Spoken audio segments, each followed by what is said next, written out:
Baik, di sini saya akan menjelaskan tentang sejarah bahasa Indonesia. Bahasa Indonesia pertama kali diperkenalkan pada tanggal 28 Oktober 1928.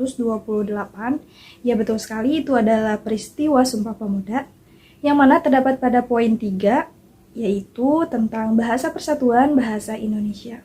Nah, pada saat itu masyarakat bertanya-tanya apa itu bahasa Indonesia dan kenapa menggunakan bahasa Melayu bukan bahasa Indonesia. Ada beberapa alasan kenapa bahasa Indonesia diadopsi dari bahasa Melayu. Yang pertama karena faktor sejarah, yang kedua bahasanya mudah dipahami, yang ketiga sudah digunakan dalam bahasa sastra, yang keempat sudah digunakan dalam korespondensi. Yang pertama karena faktor sejarah, di mana bahasa Melayu itu berasal dari Taiwan jauh sebelum Masehi.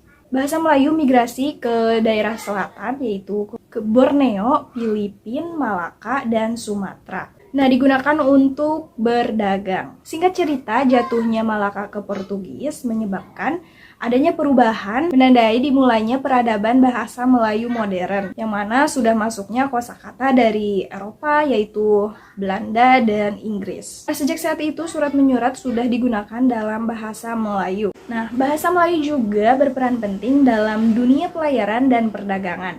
Pernah juga digunakan pada masa kerajaan, yaitu Kerajaan Majapahit dan Sriwijaya.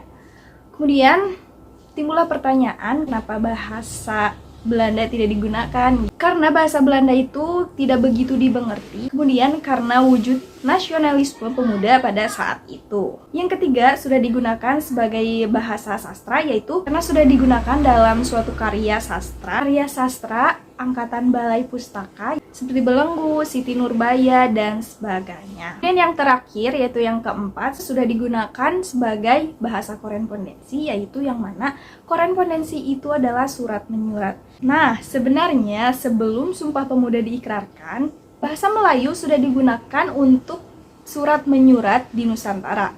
Contohnya seperti surat perjanjian, dalam prasasti, kabar pengumuman, dan sebagainya.